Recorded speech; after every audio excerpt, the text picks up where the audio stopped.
Great. So I've seen a lot of these where I figured that I would go ahead and make one too. This is an overview of how to play Kai, at least a basic level.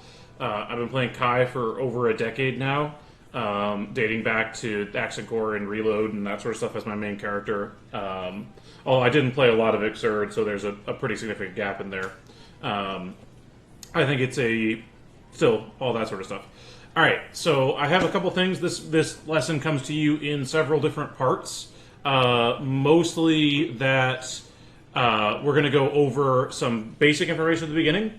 Then I'm going to go over the fundamentals of neutral, then what you get when you win neutral, then some combo theory and some setups. That's my basic overview that I'd like to do for the lesson, and you're probably going to hear this spiel more than once because I'm going to probably do a couple takes at this, just because that's how I record videos. First off, I'm going to go ahead and say, address the Kai's low tier argument that I hear a lot. Kai might be a bottom 5 character in this game, that's entirely possible, but he is good enough at the highest level of play. He doesn't have any particularly bad matchups, his worst matchup being like 5.5, 4.5, at least in my opinion. And that's, plenty playable. He'll be viable at the highest level. He's got everything you would ever need to compete. So despite being possibly a bit weaker than, like Ram and Soul and Chip and those characters that just kind of are a little bit extra, Kai is plenty strong. So first and foremost, I have to talk about Kai's gimmick. In this game, Kai has a gimmick. That gimmick is that he has the shock state. And I haven't seen anyone who just very basically says how this works. And what it does, so it's something that you have to read frame data to figure out, and it's just not concisely said. So, whenever Kai hits you with either Charged Stun Edge, Charged Stun Edge, Sacred Edge, or Dire Eclair, he will leave lightning effects on the opponent. This effect is not always very important, but sometimes it is very important. It changes how some of his fundamental stuff works. Most notably, whenever they have this shock state, you'll see that did 40 damage. Now it does 44 damage. It applies a 10% damage buff to your next special move.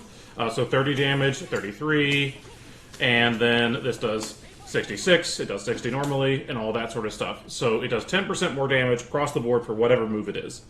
Now, the more important part of this is that it also changes how many frames they are in block stun or hit stun.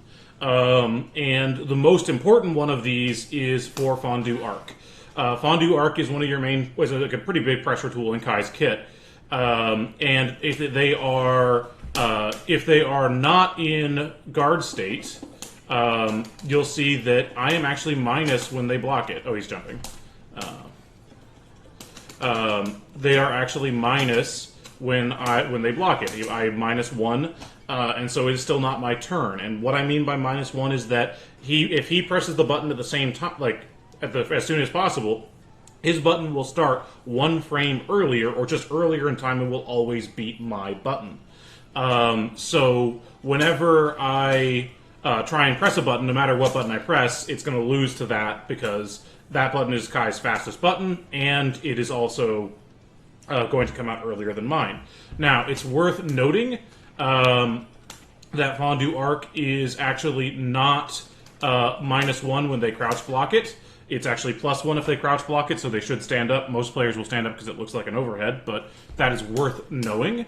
But then more importantly is if they are in shock state, this move becomes +4 instead. So you actually can... right here, this becomes +4, so I can actually press, I don't even have to press jab, I can press a slightly slower button and still beat out his jab because I am significantly plus if they block it while in shock state. So I can press 5K. I mistimed that a little bit, but all of those sort of things are there. So this button is, I think, 6 frame startup, maybe it's 7, I don't remember. Or this is 5, so it would have to be more advantageous to make that work instead, but it's a better option to use. And that's the core of Kai's shock state. That's the only one that really matters. This one becomes generally safe on block, unless they instant block it. when they're in shock state. So this one is technically minus 11 whenever they block it, but the pushback is pretty high, so most characters can't punish it even outside of shock state, unless they instant block it to reduce pushback. But a few characters can punish it regardless, like Ramlethal, Soul, and Axel, I think, are the only three that can punish it, just raw, where it's pretty much all ranges. Then the other thing is this move is minus 15. It becomes minus 10, so some characters will not be able to punish it either if it's in shock state. Whereas every character in the game can punish it at all ranges when it is not in shock state. So that's pretty much it. It doesn't matter much outside of Fondue Arc. Alright, so let's go into neutral. So Kai's neutral is the fundamental neutral game plan for fighting games. It is a mix of proactively pressing buttons to stop someone advancing. Like there's kind of the three basic options, which is someone can wait, they can move forward, or they can jump at you. That's kind of the basic kit for every character. Now, obviously in Guilty Gear, there's different jump angles, there's instant air dash, there's all sorts of like other ways they can run stop, they can kind of wait by doing this sort of stuff. They can back off. There's like it's more to it, obviously, but the basic is they can move forward, they can jump, and they can wait. And Kai plays with these three ideas, trying to deal with answering what they are trying to do. As a Kai player, you're on the zoner side of neutral. You generally want your opponents to be approaching you rather than having to approach them. Your kit is slightly better suited to being chased than being the aggressor. Not to say that Kai cannot be very aggressive, and a lot of Kai players kind of are very aggressive. I myself am known as an aggressive Kai player. But let's go into some of the basics of his anti-air game and why you would do certain options over others. Most notably, there are a couple different kinds of anti-airs. So there are predictive anti-airs, wherein you press the button because you think they are going to move into it, and then there are reactive anti-airs. So a good example of a predictive anti-air is 2H. I get a full combo with setup for getting 2H. It's very good. It does 150 damage, and I get a setup on top of it, which is really strong. But if I press this a little bit late and I try to react to it, I will trade or lose, or if they do a faster jump or they're not there, it's not going to be there. And if they don't move into it and I whiff it, look at how long this animation is. Like, I am stuck in this for a long time. I am guaranteed to get whiff punished by a good player. Like, this is super slow. So it's something you do because you think someone is going to move into it, not because they did. Obviously, if they jump back and then air dash in, that's often too fast to try to react to with a slow button like this. Your reactive anti-air, you don't get quite as much for it, but your 6P is something that you do on reaction. You get a slightly smaller reward, but it's something that you can do after you see that they are moved into your space. Like, after you see the air dash, you 6P. You don't 6P earlier. And that's a pretty big difference in how it's done. This is probably the more reliable anti-air for most players, because this is predictive. This is something that inherently has a bit of guesswork in it, whereas this is entirely reactive. So if you are ready for a jump and they jump, well, congratulations, it's free damage. Or at least free getting them off of you because they blocked it. Now, this is... Kai gets slightly more on his anti-airs than most characters. This is one of the reasons he's kind of a character who likes people to chase him. Like, even if on counter hit, everyone gets a hard knockdown and a meaty setup. However, on a normal thing, Kai also gets a hard knockdown because of his dire eclair. So he gets a hard knockdown on all 6Ps, not just on counter hit ones, which is pretty good. And not only that, you can RC this into a full combo, and that's pretty nice. So that's worth talking about. Now, if you think someone might move in and you're not totally sure, but you don't really want to commit to a big button like this, a less committal option that's still in the kind of proactively having stuff for them to run into range is neutral kick, or jumping kick. This has a great horizontal hitbox, and it also will lead to damage. You actually, if I jump at him, I can get a combo on that, and it's a pretty good anti-air as well, where they can just kind of do this. It's pretty hard to move in on this, and it's also pretty hard to run at the landing frames because Kai can jump dust to stall his landing, or he can throw out a air fireball to kind of cover it. Both of those are pretty good to kind of stop people trying to catch your landing with this, so it's a pretty low commit option in neutral. Jump forward obviously is worse than neutral jump in terms of low commit because you're moving forward. And jump back is slightly less commit, but it loses space. And all Street Fighter players are like, oh no, it loses space, that's the death of everything. But, in Guilty Gear, it still matters, but, they put the wall break in for a reason, to make the corner a little bit less scary, but also a little more damaging, and all that stuff. So, regardless. Okay. That's the core of his anti-air game, is Kai has his jump K, his 2H, and his 6P. Obviously, you also can air throw. This is mostly used to keep people from jumping out of the corner. Because if someone, like, instant air dashes over you, you air throw them back into the corner. And that's, like, they can get past you, and then you can throw them back into the corner and all that stuff. And that's really good. That's the main thing it's for. Now, the next thing is the ground game, and kind of how do you deal with someone who is waiting or approaching? Now, obviously, if you are looking to stop someone approaching on the ground and they approach in the air, that's bad for you, because they probably are going to get a little further. So, similarly, you have proactive options and you have reactive options. Your proactive options to stop someone approaching on the ground, you have your far slash, you have your 2S, and you have your far heavy slash.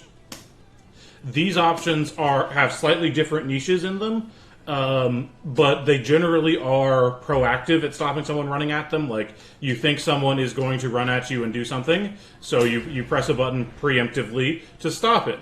Now, this is bad because if you press this button and it just whiffs in their face, well, you're going to get whiff punished very consistently. Similarly, right here, let's say they whiff this in my face, it's not terribly hard to whiff punish that on reaction for every character. Similarly, I also can just poke back. I also can blow through it. There are lots of things to deal with that as well. So it specifically is looking to catch someone who is just moving forward and the exact time that they move forward. Now, this is a higher commit option than this one. This one's a little bit faster, a little bit harder to whiff punish. This one is 10 frames. This one is, I think, 12. Might be 13, don't remember. So this one is a few frames faster, and that matters some. But it's not really reactive. Like, if you're looking to react at this range right here to someone just running in and kicking you, or just running in and 2K'ing you, you're not going to get this on reaction very often. Like, if I put that, 10 frame-ish reaction weight in there, I'm going to trade at best most of the time. It's not something that you do as a reaction to them running at you, unless it's from further away. It's more of a prediction. But some of the nice things about all of these, is that you can buffer into Stun Dipper on all of them. And particularly if they counter hit, you can do all of that. Now, this one's the lowest commit, this one's the highest commit. What do you get for this being the highest commit? This actually will confirm into Stun Dipper. You can cancel very late, and actually confirm that this hit into Stun Dipper without having to buffer to Stun Dipper. So you actually can do stuff like run up and do this, where they block, they might not, and it will be something that you can actually confirm into Stun Dipper. Not at that range, obviously, because that's where Stun Dipper doesn't connect, but that's something that you can confirm if you practice it. Similarly, this one, you can't really confirm this, because if I try and delay to get that little bit of extra time to confirm it, you're not going to get it. I have to just kind of raw do it. So it's not as good to just run up and do that, unless you're very certain that it's going to hit. Now, the ways that you stop someone running at you in a reactive way, and for Sam who's in here, I'd much appreciate you posting in the chat because I cannot see Discord instead of Discord. is where if you run at them, you can just kind of swat at them with your 2P or your 2K. These buttons you can do on reaction to someone running at you, and they actually will stop. They're faster, and they're pretty good at stopping someone running at you on reaction. And that's really useful. Now, the problem with all of them, this one's not too bad because they're not really going to whiff punish it very reliably on reaction, so it's kind of okay just to kind of check with this sometimes. You will get, run up and poked for it because just, you are putting yourself in a place where you can't block. But it's pretty decent for that, too. Now, the last thing is, as I mentioned earlier, all of these buttons are super whiff punishable. These buttons are very, it's really easy to whiff punish this. Like, I'm going to have him whiff in my face, and then I can do it there. I'm trying to do it super late so you can see how late it can be done. It's, super late. It's super easy to whiff punish that. Not only that, it can be whiff punished with, any button. It can be blown through, all of that stuff is, and that's true for all of these. They are all pretty whiff punishable in this game. This game, whiff punishing is very easy, compared to other fighting games anyway.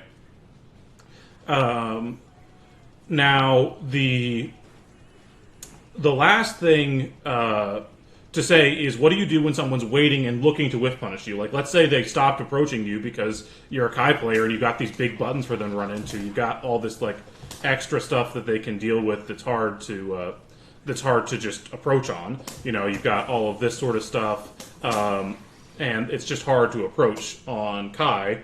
So they're just kind of waiting for you to whiff something so they can run at you or whiff punish it and get in. What do you do then? Well, so you have options to catch someone waiting. So first off, you have Run 2K. This is essentially not reactable. It is so fast that even players like Punk the God, who have the best reactions in the game, will struggle to react to it at all. Even at this slightly further range, that's pretty hard to react to that, and it leads to your full whatever you want, basically. So it's something that if someone's walking and they're waiting, or they're just kind of hopping around, you can just run 2K, and then you get your opening, and then your offense begins, and Kai's offense is plenty strong. Then after, that is, what if they're just sitting there blocking and this doesn't work? Well, if that's the case, then you run a little bit further and you see if they start pressing a button just a little bit later. If not, then you just run up and throw them over and over. This is guilty here. Throw is hard to deal with. Just run and throw them. This is hard to react to at this range.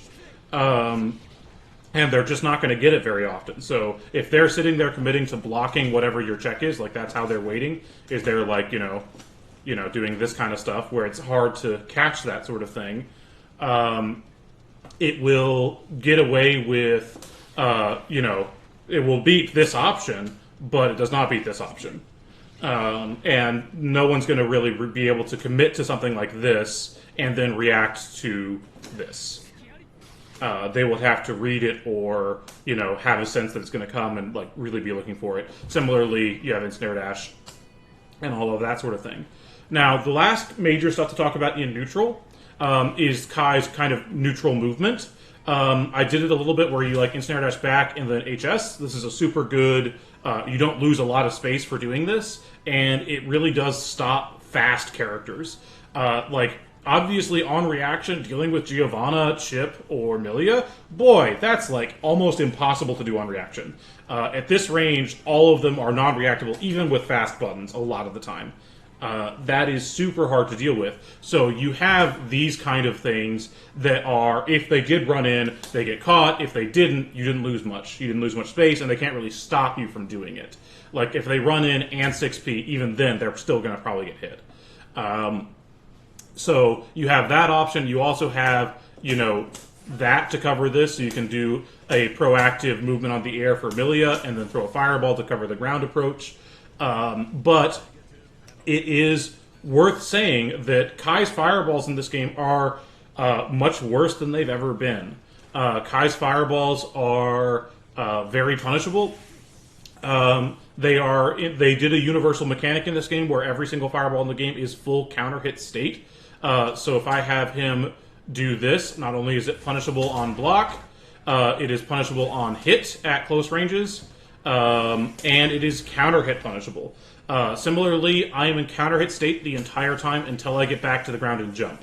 So these options, if you're wrong, are like basically you're going to eat the hardest punish that is possible. So they are high commit options, but in exchange for them being high commit options, there is no poke in the game that is going to trade favorably with a fireball. This is still a good fireball. It's one of the best in the game, and it's fully disjointed poke, and it will unless they are specifically looking to react with Stun Dipper, they're not going to react. Or specifically look to react with Vortex or Stroke the Big Tree or whatever, all of that sort of stuff. All of that sort of stuff are, they have to be looking for it. If not, this is kind of a universal anti-ground approach. This is kind of a slightly less committal anti-ground approach. And then, similarly, this right here will cover air options. You can delay it, you can fall, do that, all that sort of stuff. And those cover all sorts of different options.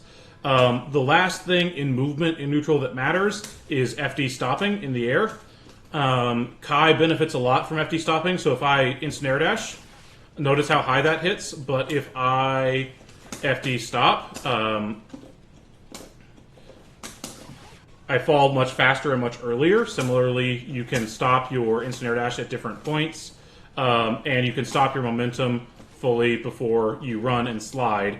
So all of those things matter a lot to how you space things, and Kai benefits from them a lot more than most characters. Okay, and that's the kind of core loop of Kai neutral, and how to win neutral with Kai. After you win neutral, what do you do? How do you make use of it? What do you get? So the fundamental mix-up of Strive is the strike-throw mix-up, or just kind of, tick throws, like Street Fighter. It is strike and throw, strike and throw, strike and throw. All of those are great tick throw setups, and they basically have to read that. And you can back it up with frame traps. So right now, if I have him try and jab out of my throw, obviously he can. I cannot throw this button. It gets counter hit every time, but I can frame trap it. Hooray! That's the fundamental mix-up. So to do this particular one, the main one that I use is 5K 6P. That's the main one that I use, or 2P 6P, or 5P 6HS. Those are the main frame traps that I use. You also can do close slash and then that, and close slash and then close slash and then this, and so on and so forth. They cover slightly different options, but that's worth briefly mentioning. So, what do these options do? So, obviously, most people are actually not going to press buttons. They're going to try and specifically do the best option that they can against throw. There are two ways to get out of your throw. One is to backdash, which notice, oh hey, he backdashed my 6P. That doesn't backdash that. Similarly, if I time it a little bit slower, hang on, I'm not going to get it. Hang on. This is not actually how I ever read this option, so I'm going to have a huge mistake for a while, and my computer's dropping a ton of frames because I'm streaming and recording, and my computer is struggling, so a little bit hard on execution. Now, that will cover that option, but it does not cover both options. So if I have him jump out, if I try and do that late option, he blocks and he does get out. That does not get out of this either. That will cover both. And similarly, I still catch the jump. They cannot block the first few frames that they jump. I don't know how long it is. I think it's 3 frames. I'm not totally sure. But there are a few frames where they jump that they can be hit. So if you just slightly stagger it, too late, they block it, and correct, they will be hit. And then you get your full kind of option on this. And you will have to practice delay timings a little bit. The 5K6HS, you do not have to practice that timing. That's just kind of a built-in frame trap, mostly because it just times out correctly, that it catches both jump, and backdash, but it has a problem. That is that it does lose to throw, because throws are 2 frames, so this option will always be thrown. Not always be thrown, obviously, like they have to throw it, but it is throwable, so it is not a guaranteed frame trap. It's not, Kai doesn't have nice things for that sort of stuff. So to beat throw, you would have to do that. You'd have to do a different frame trap, where you press 5K, delay a little bit, and then 6P. And that's the core of your frame trap game, and your mix-up. You get a lot on throw as well, so if they are... I'm just going to have him not block so that I don't have to erase all those. If I do just a throw, which on hit is a different timing than on block... Okay, you know what? No, we're going to get rid of that. We're going to leave that being the correct timing for that, because I'm not going to be able to hit that on hit. Not while dropping frames, so... So that is there, and you get a lot on this. Your meaties in the corner, obviously, on throw you get a charged on edge, and if you walk back just a tiny bit, you even can make this DP safe. Like at this range, DP will whiff, but it's not a true meaty there, so they can jump out if you do that. So be aware of that. Now, the main thing that you get is that the main meaty that you go for with Kai is 5K, and the reason you use this as your meaty is that it has a lot of active frames. I believe it has 8 active frames, so it can get a lot of different things. So what that does for you is if I press this and then I try to link into my 5P, you'll see that this move is minus. It loses to the jab. I'm pressing the same button. However, if I throw him and I meaty this button, you'll see that it's in fact now plus.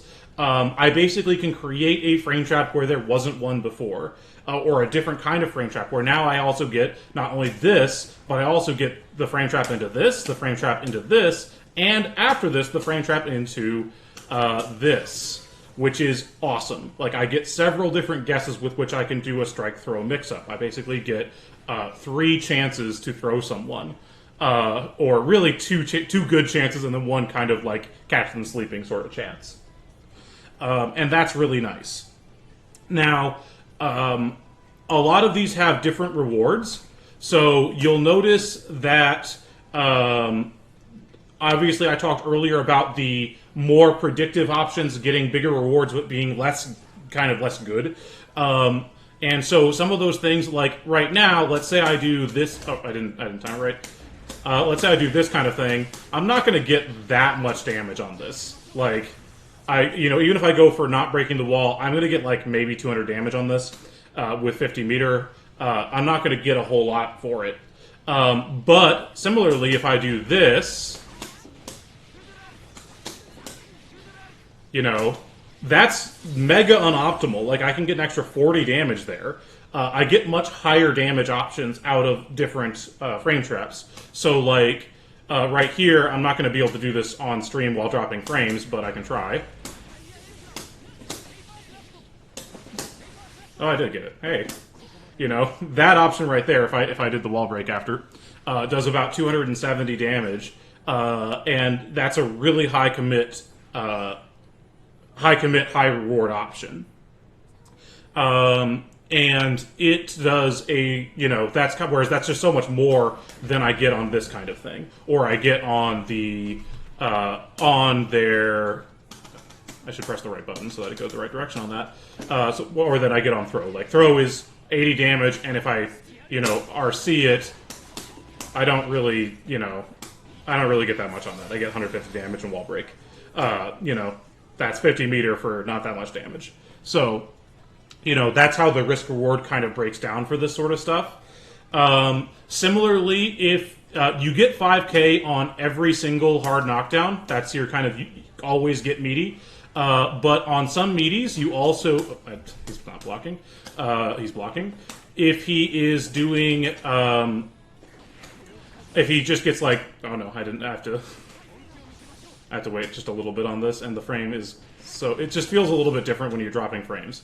So let's just go to the corner, and let's do this instead, because I can't do it with frame drops. is this right here, similar to the like late 5K. You get a little bit more options on this. You can hide a dust really nicely behind that. It visually covers it, particularly if you got a knockdown like this right here. That like it really does hide that. It does really hide that dust, and that's really quite cute. It's a cute little mix-up, and your dust combo does about 200 damage, which is nice.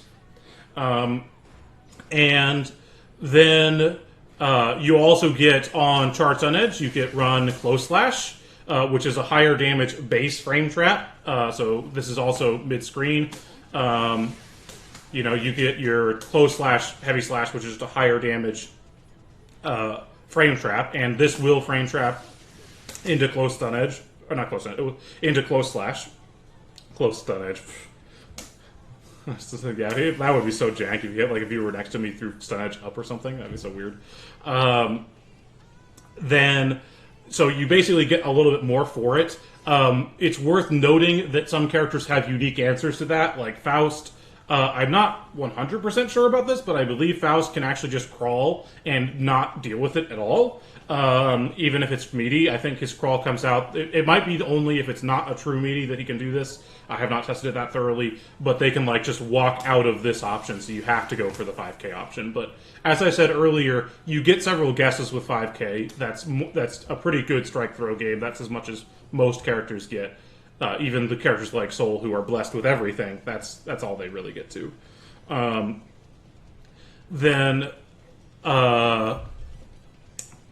That's kind of the core of what you get after you win neutral. You get your this kind of thing, where you get your meaty and all that sort of stuff. There are some cute setups that you can do. I haven't figured out the exact timing for this, but you also can flip over and have that cross up. And do all sorts of little cute tricks to get extra openings. You also get the universal 50-50, which is your close slash jump cancels into blue RC. I didn't get it. Everything feels so weird. And that's a high, and it also goes into a low. And that's universal. Every character can do that. But it is a very good 50-50 because you also get a low. And fun fact about that low is when they're slowed down, hey, check that out. I get cooler links. I even can link this. You get kind of custom links whenever they're slowed down, which is really cool. Thank you, Fame96. You're the best. And you get those extra things, like this does not link normally, it's not even close. It's like mega not close. But you get basically even damage on the high and the low, so it's kind of a true 50-50. There's no risk-reward difference. It is technically fuzzy blockable and all that stuff. You also can jump over them and IAD and then cross them up. I didn't get it. Did I get it? And get the cross up, and then that goes into Stun Dipper. You have some other little cute tricks to open people up besides just strike, throw, and dust. But I realistically, no one, not even Goichi and Ogawa, some of the most defensive players in the game, will be able to actually block and throw and tech throw everything for Kai. You have to read it. So his mix-up is definitely good enough to be scary and all of that sort of thing. And that's kind of the core of it. The last thing that I want to talk about for the basic Kai tutorial is I want to go over his combo theory just a little bit. His base bread and butters are pretty much anything into super. Kai super is absolutely incredible. This is a huge part of why Kai is a good character, is that he gets wall breaks anywhere on screen. He gets that extra meter, and because it's a super, so if I get this confirm into super, I will get run up and then 5K, and it is meaty. And so I get that extra frame trap tick throw game there, as well as just getting a lot of meter. Look at my meter. In most matchups, Kai is going to have a pretty distinct meter advantage, which is, in this game, particularly as RC tech continues to develop, is going to be critical. So like I actually think Kai is only going to rise on the tier list because of his meter advantage that he gets in most matchups. And that's just like really good. Similarly, your other your meterless options are real basic. They're just, you get your Dire Eclair, and then you just run a meaty, and that's what you get. On Dire Eclair, as far as setups go, you can run 5k, and that will meaty. You also can safe jump with a short run, and then I'm not going to hit this with frame. I'm definitely not going to hit this with dropping frames. It's just the timing just feels a little bit too weird. So, and then just getting that, and then that will be a safe jump and meaty, and you get that on pretty much every knockdown as well. And that's a great little meaty option too that you get whenever you end your bread and butter. In general, your combo theory goes like this: you pretty much want to get Dire Eclair as your knockdown, almost always. The problem with it is that Dire Eclair, at a lot of ranges, whiffs. So in places where it is going to whiff, you are going to go into Stun Dipper. Stun Dipper is your kind of easiest to hit, but also least rewarding combo finisher. And you don't really get anything on it. You technically do get like a pseudo meaty with run up, dash, crouch, jab. That will be other 5-frame options if you do it perfectly, but like it's not meaty. I think it loses to Souls 5k and all sorts of stuff. So like it's real hazy. It's not very good. And I'm not even totally sure it beats 5-frame options. It might just trade, and people are bad at timing. I'm not actually totally sure about that yet. But it's sort of basically whenever you know that Dire Eclair is going to whiff, you go into Stun Dipper. If Dire Eclair is going to hit, you go into Dire Eclair because you get a bigger knockdown reward on it. Now, Kai has two main combo routes, which is after this, whenever they're in the air, he gets a Fondue Arc Loop. And his Fondue Arc Loop works in kind of a basic way. So Kai's Fondue Arc Loop essentially works on number of hits in order to do it. So I'm going to move to this corner, and I'm going to do it here, and I'm going to go here, and then run, and then do this, and look how far they are. I am not picking that up at all, right? I'm not even close. There's nothing I can do. I actually can only run 5k. That's the only media I get. I don't get the usual run-up charge stun edge. And so I get basically nothing if I do a lot of hits. But if I hit raw into this and then go into it, they're actually left closer. And so that means I can re-pick them up. So basically, as this is a universal Guilty Gear mechanic to deal with infinites, is as more hits in a combo have happened, there is slightly more pushback and slightly faster falling. I don't know exactly how that works in Strive. I'm kind of using retro knowledge and then applying it to this game. This might be a little bit dubious, but it seems to be the same, at least in some preliminary testing. Is if there's a lot of hits, like I do this, where it's kind of the higher damage option, they're too far away to pick it up. So if you know that, like, and also if I do this, they're still too far away for this. So you kind of route your combos based on the number of hits you did before they are airborne. If they are airborne, and it's just kind of like a raw hit, obviously you get the full loop. You get the full thing. And if you're close to the corner, you even can pick them up a third time there pretty comfortably. And that's really quite nice. So, and in the corner, for the last pickup, where they're falling faster, sometimes you can get 2S, sometimes you can pick 2K, and to pick them up an extra time. You saw me doing it earlier, where I was doing stuff like this, where I was doing 2K, 6HS. And that's kind of your basic wall stick ender. 2K, 6HS will almost always go into wall stick.